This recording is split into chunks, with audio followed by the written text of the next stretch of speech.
Salam Armada, Weekly News Koarmaderi kembali hadir menyapa Anda dalam edisi minggu ketiga bulan Agustus tahun 2026 bersama saya Serda Prawita. Koarmaderi sebagai Kotama Operasional bertugas menyelenggarakan operasi pertahanan keamanan matra laut dengan unsur yang dimilikinya dan jajaran di bawahnya yang setiap saat harus mampu melaksanakan tugasnya dengan baik sehingga wilayah maritim Negara Kesatuan Republik Indonesia dalam keadaan aman dan terkendali. Selanjutnya, kami akan menghadirkan sejumlah rangkaian informasi menarik yang terupdate seputar Koarmaderi selengkapnya. Selamat menyaksikan. TNI Angkatan Laut kembali menunjukkan ketegasan dalam menjaga kedaulatan dan mengamankan kekayaan sumber daya alam nasional. Panglima Koarmada RI Laksamana Madya TNI Dr. Denny Hendrata memimpin konferensi pers terkait keberhasilan TNI Angkatan Laut bersama tim gabungan dalam menggagalkan upaya penyelundupan pasir timah ilegal di Tanjung Pan dan Bangka Belitung. Penindakan ini berhasil mengamankan sekitar 75,7 ton pasir timah ilegal yang nilainya mencapai 76,4 miliar rupiah. Selanjutnya pada 16 Agustus 2026 di Sungai Liat, Kabupaten Bangka, petugas berhasil mengamankan 5 karung pasir timah, 1 unit kendaraan, senjata tajam dan senjata api rakitan, beserta 5 butir amunisi serta alat isap sabu yang di dalamnya masih terdapat narkotika. Selanjutnya barang bukti langsung diamankan guna pemeriksaan lebih lanjut.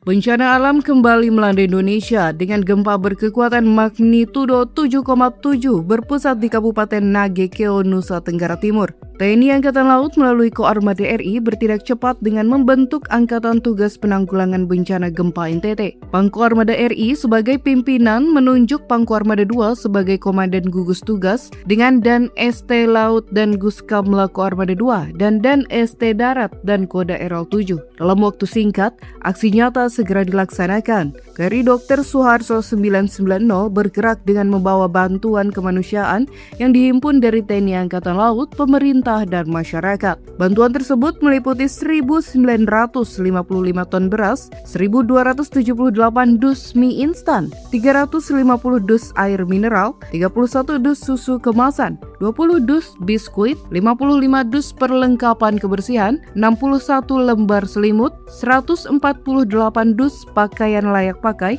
17 dus perlengkapan ibadah, serta 16 dus sarden. Selain membawa bantuan logistik, KRI Dr. Suharto juga membawa 200 prajurit Korps Marinir, 1 unit bulldozer, 1 unit ekskavator, 10 unit truk, 1 unit truk tangki, 1 unit rumah sakit lapangan, serta 1 unit dapur lapangan. Sementara itu, KRI Bung Hatta 370 bertolak dari Lanal Kendari dengan membawa bantuan kemanusiaan berupa 205 dus mie instan, 80 dus air mineral, serta 105 paket sembako. Selain itu, KRI Semarang 594 dan KRI Teluk Parigi 539 juga siap untuk dikerahkan di samping unsur udara TNI Angkatan Laut baik pesawat udara maupun helikopter yang telah beroperasi di daerah bencana membantu korban terdampak. Selanjutnya, KRI Hiu 634 bergerak menuju wilayah gempa dengan membawa bantuan seperti obat-obatan, perlengkapan dan susu balita, serta perlengkapan wanita, air mineral dan makanan siap saji. Saat ini TNI Angkatan Laut telah menyiapkan 3 pangkalan di bawah Komando Kode RL 7, yakni Lanal Maumere, Lanal Labuan Bajo, serta Lanal ND, untuk membantu percepatan penanggulangan bencana di Nusa Tenggara Timur. Dalam rangka mendukung penanganan dampak gempa bumi di wilayah Flores, Lanal Maumere langsung merespon dengan mengerahkan personel dan 150 unit tenda lapangan untuk mendukung kebutuhan masyarakat. Selanjutnya, Lanal Maumere bersama Dinas Kesehatan Kabupaten Sika dan unsur terkait bergerak menuju wilayah terdampak untuk mendukung upaya penanganan serta pemenuhan kebutuhan masyarakat yang masih berada di lokasi pengungsian. Upaya ini merupakan respon cepat TNI Angkatan Laut guna meringankan beban masyarakat yang terdampak. Koarmada RI bersama Yayasan Buddha Suci menyalurkan bantuan bagi masyarakat yang terdampak gempa di wilayah Flores. Bantuan tersebut merupakan salah satu bentuk sinergitas antara Koarmada RI dengan masyarakat. Dalam kesempatan tersebut, Yayasan Buddha Suci memberikan bantuan berupa tenda, kelambu, genset, air mineral, dan sejumlah barang lainnya. Dengan bantuan ini diharapkan dapat meningkatkan sinergitas dan meringankan beban masyarakat yang terdampak.